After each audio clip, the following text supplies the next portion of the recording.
कैसे हुई थी भगवान श्री कृष्ण के पिता वसुदेव और माता देवकी की मृत्यु। जी हाँ दोस्तों, हम बात कर रहे हैं भगवान श्री कृष्ण के पिता वसुदेव और उनकी माता देवकी की मृत्यु, क्योंकि भगवान श्री कृष्ण स्वयं नारायण के अवतार थे। आज हम जानेंगे इन सारी बातों को इस वीडियो के माध्यम से। मित्रों, आपने भगवान श्री कृष्ण के बचपन से लेकर उनके जीवन की कई कथाएं सुनी होंगी और आज भी लोग उनकी लीलाओं और कही गई बातों को याद करते हैं। लेकिन क्या आप ये जानते हैं कि भगवान लड्डू गोपाल को जन्म देने वाले पिता वसुदेव जी और माता देवकी की मृत्यु कैसे हुई थी? अगर नहीं तो चलिए जानते हैं इसके बारे में। ऐसे ही महत्वपूर्ण वीडियो को देखने के लिए अध्यात्म गुरु के मेंबर जरूर बने। अब आपको बता दें कि द्वारिका में ऋषि दुर्वासा के श्राप के चलते जब भगवान श्री कृष्ण के कई यादव लोग मौसल युद्ध में मारे गए, तब प्रभास इलाके में भगवान श्री कृष्ण एक पेड़ के नीचे शाम के समय विश्राम कर रहे थे। तभी एक शिकारी आया जो अपने पूर्व जन्म में राजा सुग्रीव का बड़ा भाई यानी बाली था।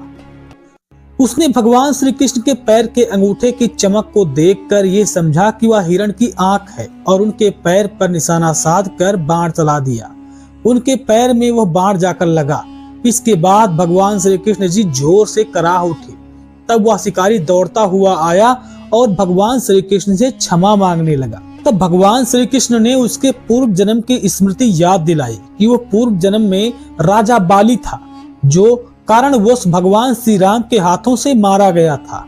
इस वजह से उसका जो अपराध था उसे भगवान श्री कृष्ण ने क्षमा कर दिया और उसे मुक्त कर दिया। दोस्तों, इसके बाद भगवान श्री कृष्ण ने अपने शरीर का त्याग करके वो बैकुंठ लोक को चले गए। उधर बलराम जी ने भी समुद्र में जाकर समाधि ले ली। ये भी कहा जाता है कि जब बलराम जी अपने शरीर का त्याग कर रहे थे तो उनके मुख से एक विशाल सफेद रंग का सांप निकला और वो तैरता हुआ समुद्र के रास्ते से क्षीर सागर में चला गया। कहते हैं कि बलराम जी स्वयं शेषनाग जी के अवतार थे, इसीलिए उनके मुख से सांप रूपी शेषनाग जी बाहर निकले थे। वही आपकी जानकारी के लिए बता दें कि मौसल युद्ध यदुवंशियों के बीच भगवान श्री कृष्ण के पुत्र सांब के चलते ही शुरू हुआ था और जब भगवान श्री कृष्ण बैकुंठ धाम चले गए तो उसके अगले ही दिन हस्तिनापुर से अर्जुन ने आकर भगवान श्री कृष्ण का अंतिम संस्कार किया। तब वो रुक्मणी, जामवंती और भगवान श्री कृष्ण की पटरानी सत्यभामा, कालिंदी और अन्य पटरानियां सब तपस्या करने के लिए जंगल में चली गईं। एक अन्य कथा की माने तो जब कुंती पुत्र अर्जुन के पास ये समाचार पहुंचा कि द्वारिकाधीश द्वारिका में नहीं रहे, तो वो तुरंत द्वारिका पहुंचे। उनके द्वारिका पहुंचते ही भगवान के सभी यदुवंशी महिलाएं जोर जोर से रोने लगी। पति और पुत्रों से बिछुड़ी हुई इन महिलाओं की पीड़ा को महसूस कर अर्जुन को भी रहा नहीं गया और वो भी जोर जोर से रोने लगे। उनसे उन महिलाओं का दुख देखा नहीं गया और उनकी आंखों से भी आंसू निकलने लगे। फिर रोती हुई सभी महिलाएं अर्जुन को घेर कर बैठ गईं कि अब हमारे बारे में कोई फैसला लेंगे तो सिर्फ अर्जुन ही लेंगे। यदुवंशियों के पुरुषों में कोई भी नहीं बचा था, सिर्फ एक ही बचा था जो भगवान श्री कृष्ण का पौत्र था और शाम का पुत्र था। उसका नाम था वज्र और वज्र ही केवल उस समय बचा था जिसको आगे चलकर ब्रजभूमि का राजा बना दिया गया था। अर्जुन ने प्रभु कन्हैया की पत्नियों से मिलने के बाद कुंती पुत्र अर्जुन अपने मामा वसुदेव की महल में चले गए और द्वारिकापुरी की बात बताते हुए और बाद में केशव और बलराम के बैकुंठ चले जाने के बारे में भी सारी बातें बताई।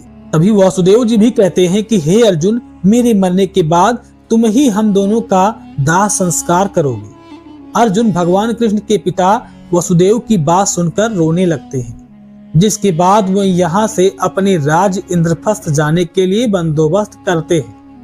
उसी दिन कुंती पुत्र रात में द्वारिका में ही रुकते हैं और सुबह होते ही उन्हें समाचार मिलता है कि उनके मामा और मामी वासुदेव दोनों लोगों का स्वर्गवास हो गया है।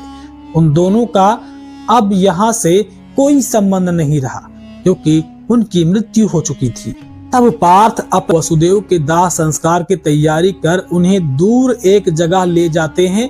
उस समय हजारों की संख्या में कई द्वारिकावासी भी उनके साथ होते हैं और अर्थी के पीछे भगवान श्री कृष्ण की पत्नियां जो पटरानियां बची हुई थी वो उनके साथ चलती हैं। उसी समय भगवान श्री कृष्ण की पत्नियां भद्रा, रोहिणी, कालिंदी भी वहां आ जाती हैं। और जब वासुदेव और देवकी की चिता में आग लग गई तो इन सब का हृदय मानो फट सा गया था। इसके बाद अर्जुन उस जगह पर गए जहां यदुवंशियों में आपस में युद्ध हुआ था और लड़कर सभी यदुवंशी मारे गए थे। वहां बड़ी संख्या में यादव वीरों के शव पड़े थे और अर्जुन ने इन सभी का भी अंतिम संस्कार किया। और फिर अर्जुन सभी द्वारिका वासियों तथा भगवान श्री कृष्ण की बची कुची पत्नियों के साथ लेकर इंद्रप्रस्थ की ओर आरूढ़ हो गए।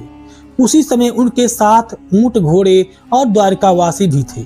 कहते हैं कि अर्जुन के द्वारिका से निकलते ही द्वारिका नगरी समुद्र में डूब गई थी और ये अद्भुत दृश्य देखकर सभी द्वारिका वासी थर्रा उठे थे।